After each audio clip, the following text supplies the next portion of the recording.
সূরা আল ইমরানের 64 নম্বর আয়াতে উল্লেখ করা আছে, বলা হয়েছে, কুল, হে অনুসারীরা আসমানি কিতাবের, তাআলাউ ইলা কালিমাতিন সাওয়াইন বাইনানা ওয়া বাইনাকুম, এসো সেই কথায় যা তোমাদের এবং আমাদের মধ্যে এক। প্রথম সাদৃশ্য কি? আল্লাহ না'বুদা ইল্লাল্লাহ, আমরা আল্লাহ ব্যতীত কারো ইবাদত করি না, ওয়ালা নুশরিকা বিহি শাইয়্যান, আমরা কোনো কিছুকে তার শরীক করি না। ওয়ালা ইয়াত্তাখিযা বা'দুনা বা'দান আরবাবান মিন দুনিল্লাহ, আল্লাহ ব্যতীত আমরা কেহ কাহাকেও রব হিসেবে গ্রহণ করি না। ফাইন তাওয়াল্লাউ, যদি তাহারা মুখ ফিরাইয়া লয়, ফাকুলু শাদু তোমরা সাক্ষী থাকো বিআন্না মুসলিমুন, অবশ্যই আমরা মুসলিম, আল্লাহ সুবহানাহু ওয়া তাআলার কাছে আমাদের নিজেদের ইচ্ছাকে সমর্পণ করি। পবিত্র কোরআনের এই আয়াতে যদিও বিশেষভাবে বলা হয়েছে আহলে কিতাব, অর্থাৎ ইহুদি আর খ্রিস্টানেরা, তবে সাধারণভাবে এটা দিয়ে বিভিন্ন গোত্রের মানুষকে বোঝানো যায়। আর আমার মতে পবিত্র কোরআনের এই আয়াত হচ্ছে মূল চাবিকাঠি অন্যান্য ধর্মের লোকের কাছে সত্যের বাণী পৌঁছে দেওয়ার, হোক তাদের বিশ্বাসের ভিত্তি এক বা আলাদা। আল্লাহ বলেছেন, তাআলাউ ইলা কালিমাতিন সাওয়াইন বাইনানা ওয়া বাইনাকুম, এসো সেই কথায় যাহা তোমাদের এবং আমাদের মধ্যে এক। প্রথম সাদৃশ্য কি? আল্লাহ না'বুদা ইল্লাল্লাহ, আমরা আল্লাহ ছাড়া কাহারও ইবাদত করি না, ওয়ালা নুশরিকা বিহি শাইয়্যান, আমরা কোনো কিছুতে তাহার শরীক করি না। পবিত্র কোরআনে সূরা বাকারার 177 নম্বর আয়াতে উল্লেখ আছে, বলা হয়েছে, ইহা গুরুত্বপূর্ণ নয় যে তুমি পূর্ব অথবা পশ্চিমে মুখ ফিরাইয়া দাঁড়াইবে, তবে ইহাই গুরুত্বপূর্ণ যে তুমি আল্লাহকে বিশ্বাস করিবে, পরকালে বিশ্বাস করিবে, ফেরেশতাগণে বিশ্বাস, কিতাব সমূহে বিশ্বাস এবং নবীদের উপর বিশ্বাস। একটি হাদিসের উল্লেখ আর মুসলিমে 1 নম্বর খণ্ডে, বইয়ের নাম ঈমান, 2 নম্বর অধ্যায়, 6 নম্বর হাদিস। একজন লোক মহানবী সাল্লাল্লাহু আলাইহি সাল্লামের কাছে এলেন এবং জিজ্ঞেস করলেন, ঈমান কি? মহানবী বললেন যে ঈমান অর্থ বিশ্বাস আনা আল্লাহ স্রষ্টার উপর, ফেরেশতাদের উপর, আসমানি কিতাবের উপর, ইহকাল ও পরকালের উপর, আর প্রেরিত নবীদের উপর এবং নিয়তি বা কদরের উপর। তাহলে মূলত মোট 6টি স্তম্ভ রয়েছে ঈমানের ইসলাম ধর্মে। প্রথমটা হলো আল্লাহর উপর বিশ্বাস, দ্বিতীয়টা ফেরেশতাদের উপর, তৃতীয় আসমানি কিতাব, চতুর্থ প্রেরিত নবীদের উপর, পঞ্চমটা ইহকাল ও পরকাল অর্থাৎ মৃত্যুর পরের জীবন, আর ষষ্ঠটা হলো কদরে বিশ্বাস, যার অর্থ নিয়তি। আসুন আলোচনা করি সাদৃশ্যগুলো নিয়ে হিন্দুইজম ও ইসলামের স্তম্ভগুলির মধ্যে। প্রথমে আসি ধর্মে ঈশ্বরের ধারণা নিয়ে। আসুন বোঝার চেষ্টা করি ঈশ্বর বলতে হিন্দু ধর্মে কি বোঝায়। যদি কোনো সাধারণ হিন্দুকে প্রশ্ন করেন সে কতজন দেবতাকে বিশ্বাস করে, কেউ হয়তো বলবে 3 জন, কেউ বলবে 10 জন, কেউ বলবে 100 জন, কেউ বলবে 1000, আবার কেউ হয়তো বলবে 33 কোটি বা 330 মিলিয়ন। কিন্তু যদি কোনো হিন্দু পণ্ডিতকে জিজ্ঞেস করেন যা ধর্মগ্রন্থগুলো সম্পর্কে ভালো জ্ঞান আছে, তিনি আপনাদের বলবেন হিন্দুদের বিশ্বাস আর উপাসনা করা উচিত মাত্র একজন সর্বশক্তিমান ঈশ্বরে। কিন্তু একজন সাধারণ হিন্দু যে ধর্মমতে বিশ্বাস করে সেটি হলো প্যান্থেইজম। একজন সাধারণ হিন্দু বলবে যে সবকিছুই স্রষ্টা, গাছ স্রষ্টা, সূর্য স্রষ্টা, চাঁদ স্রষ্টা, মানুষও স্রষ্টা, সাপও স্রষ্টা।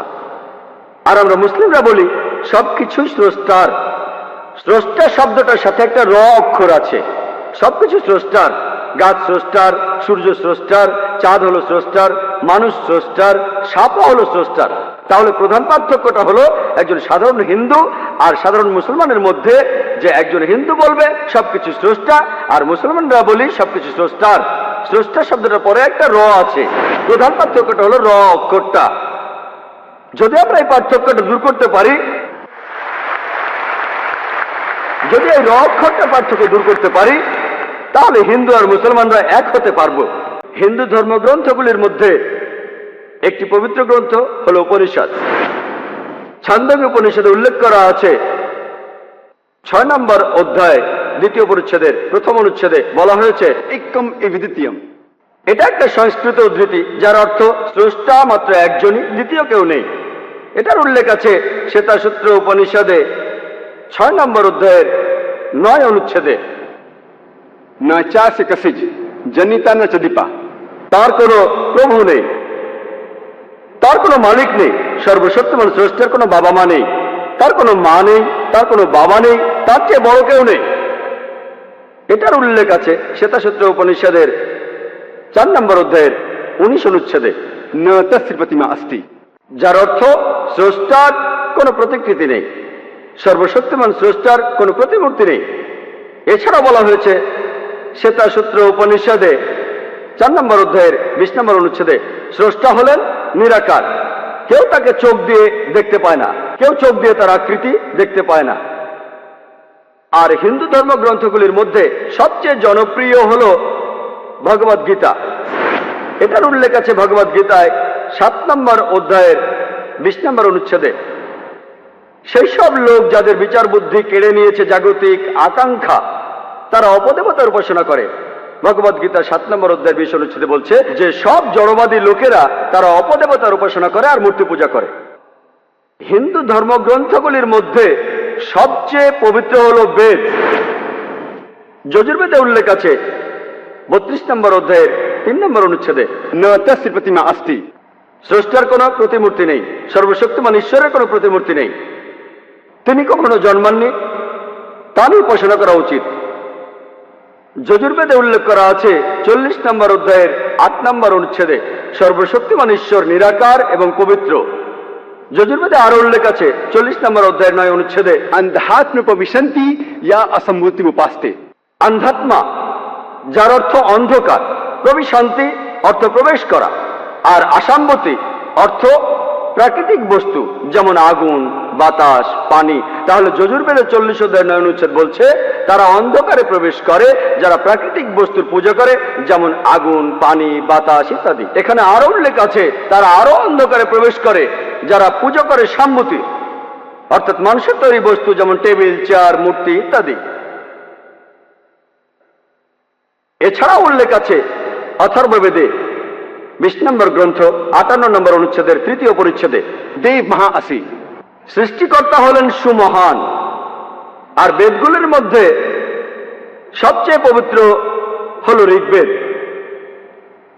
ঋগ্বেদে উল্লেখ করা আছে 1 নম্বর গ্রন্থ 164 নম্বর অনুচ্ছেদের 46 নম্বর পরিচ্ছেদে, एकम सत विप्र बहुधा वेदांते। সত্য একটাই, স্রষ্টা একজনই, জ্ঞানীরা এক স্রষ্টাকে অনেক নামে ডেকে থাকেন। আর একই কথা যে স্রষ্টা একজনই, জ্ঞানীরা তাকে অনেক নামে ডেকে থাকেন। একই কথা আছে ঋগ্বেদের 10 নম্বর গ্রন্থে 114 অনুচ্ছেদের 5ম পরিচ্ছেদে। আর শুধুমাত্র ঋগ্বেদেই 2 নম্বর গ্রন্থের 1 অনুচ্ছেদে একে একে 33টি আলাদা নামে ডাকা হয়েছে সর্বশক্তিমান স্রষ্টাকে। এগুলোর মধ্যে একটি উল্লেখ আছে ঋগ্বেদের 2 নম্বর গ্রন্থ 1 অনুচ্ছেদের 2য় পরিচ্ছেদে, সেটা হলো ব্রহ্মা।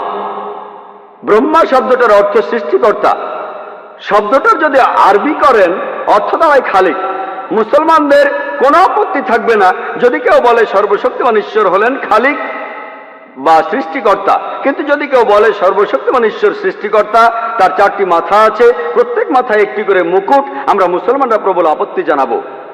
এছাড়াও আপনি শ্বেতাসূত্র উপনিষদের বিরুদ্ধে যাচ্ছেন। 4 নম্বর অধ্যায়ের 19 অনুচ্ছেদে বলা হয়েছে न तस्य प्रतिमा अस्ति। স্রষ্টার কোনো প্রতিমূর্তি নেই। অন্য আরেকটি নামে ডাকা হয়েছে ঋগ্বেদের 2য় গ্রন্থ 1ম অনুচ্ছেদের 3য় পরিচ্ছেদে, সেটা হলো বিষ্ণু। বিষ্ণু অর্থ রক্ষাকারী, অর্থাৎ পালনকর্তা। যদি এটার আরবি করেন তাহলে কাছাকাছি শব্দ রব। মুসলমানদের কোনো আপত্তি নেই যদি কেউ সর্বশক্তিমান ঈশ্বরকে বলেন রব, বিষ্ণু বা পালনকর্তা। কিন্তু যদি কেউ বলে বিষ্ণু হলেন সেই ঈশ্বর যিনি বসে আছেন সাপকে আসন বানিয়ে, সমুদ্রের নিচে ভ্রমণ করেন, আকাশে উড়ে বেড়ান গরুর নামে এক পাখির পিঠে চড়ে, তার 4টি হাত, এক ডান হাতে রয়েছে চক্র, এক বাম হাতে রয়েছে শাক, আমরা মুসলমানরা তাতে প্রবল আপত্তি জানাবো। এছাড়াও আপনি যজুর্বেদের বিরুদ্ধে যাচ্ছেন। 32 নম্বর অধ্যায়ের 3 অনুচ্ছেদে বলা হয়েছে न तस्य प्रतिमा अस्ति। স্রষ্টার কোনো প্রতিমূর্তি নেই, সর্বশক্তিমান স্রষ্টার কোনো প্রতিমূর্তি নেই। এছাড়া উল্লেখ আছে ঋগ্বেদের 8 নম্বর গ্রন্থ 1ম অনুচ্ছেদের 1ম পরিচ্ছেদে, मां चदनदी संसद। শুধু তার বন্দনা করো, শুধুমাত্র তাকেই উপাসনা করা উচিত।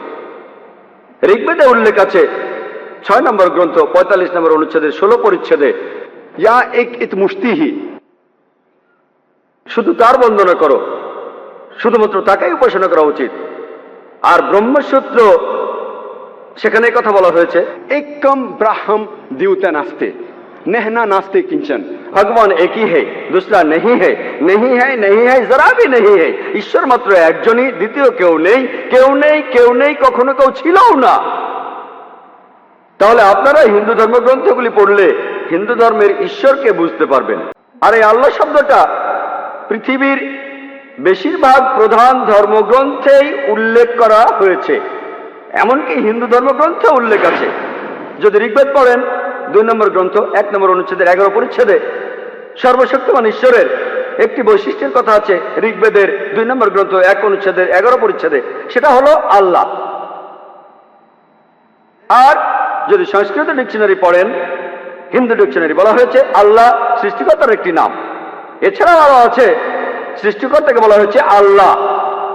ঋগ্বেদে 3 নম্বর গ্রন্থে 30 অনুচ্ছেদের 10 পরিচ্ছেদে, এছাড়াও ঋগ্বেদে 9 নম্বর গ্রন্থ 67 অনুচ্ছেদের 30 পরিচ্ছেদে সৃষ্টিকর্তাকে বলা হয়েছে আল্লাহ। আর আল্লাহ সুবহানাহু ওয়া তাআলা কোরআনে বলেছেন, সূরা ইসরার 110 নম্বর আয়াতে উল্লেখ করা আছে, আল্লাহ বলছেন, ওয়ালিদুল্লাহ আবিদুর রহমান আইয়ামা তাদু ফালাল আসমাউল হুসনা। তোমরা আল্লাহ নামে আহ্বান করো অথবা রহমান, যে নামে আহ্বান করো না কেন, সকল সুন্দর নাম সেগুলো তো তাহারই। আপনি আল্লাহ সুবহানাহু ওয়া তাআলাকে যে কোনো নামে ডাকতে পারেন, তবে নামটা হবে সঠিক নাম, এটা হবে সুন্দর নাম, এতে করে আমাদের মনে কোনো ছবি ভাসবে না। আর এই কথাটা যে সুন্দর নামগুলি সেগুলো আল্লাহ তাআলার, এই কথাটা সূরা ইসরার 110 নম্বর আয়াতে, এছাড়াও কথাটা রয়েছে পবিত্র কোরআনে সূরা আরাফের 180 নম্বর আয়াতে, সূরা তাহার 8 নম্বর আয়াতে এই কথা বলা হয়েছে। এছাড়া উল্লেখ আছে সূরা হাশরের 24 নম্বর আয়াতে, যে সবচেয়ে সুন্দর নামগুলি সেগুলি আল্লাহ তাআলার। হিন্দুইজমের পবিত্র সব ধর্মগ্রন্থগুলিকে ভাগ করা যায় প্রধানত 2 ভাগে। একটা হলো শ্রুতি, অন্যটা স্মৃতি। শ্রুতি অর্থ সেটা যা বোঝা গেছে, যা শোনা গেছে, যা স্পষ্ট হয়েছে, প্রকাশিত হয়েছে। আর এই শ্রুতিগুলোকে বলা হয়ে থাকে ঈশ্বরের বাণী। এই কথাগুলো একেবারে স্বর্গীয়। এখানে 2টো ভাগ রয়েছে, বেদ আর উপনিষদ। বেদ শব্দটা এসেছে সংস্কৃত শব্দ ভিদ থেকে, যার অর্থ জ্ঞান। আর বেদ অর্থ সবচেয়ে শ্রেষ্ঠ জ্ঞান। আবার বেদ 4 প্রকারের আছে, ঋগ্বেদ, যজুর্বেদ, সামবেদ আর অথর্ববেদ। সঠিক কবে এই বেদগুলো মানুষের কাছে এসেছে সেটা জানা যায় না। ঠিক কবে বেদ এসেছে সেটা জানা যায় না, পণ্ডিতরাও একমত না। স্বামী দয়ানন্দ সরস্বতীর মতামত অনুযায়ী, যিনি আর্য সমাজের প্রতিষ্ঠাতা, তিনি বলেছেন যে এই বেদগুলো পৃথিবীতে এসেছে 131 কোটি বছরের আগে। তবে বেশিরভাগ পণ্ডিতরাই, আর হিন্দু পণ্ডিতদেরও বেশিরভাগই, তারা বলেন বেদ আনুমানিকভাবে 4000 বছরের পুরনো। ঠিক কার কাছে বেদ প্রথম এসেছিল সেটাও আমরা জানি না। কোন দেশে প্রথম বেদ এসেছিল সেটাও আমরা জানি না। কোন ঋষি প্রথম এটা লিখেছিল বা কার উপর নাজিল হয়েছিল সেটাও জানি না। এসব কিছু ব্যাপারে একমত না হলেও হিন্দুরা বিশ্বাস করে যে এই বেদ ঈশ্বরের বাণী, আর এটাই সবচেয়ে পবিত্র সব হিন্দু ধর্মগ্রন্থের মধ্যে। এরপরে গুরুত্বপূর্ণ হলো উপনিষদ। প্রায় 200-রও বেশি উপনিষদ রয়েছে।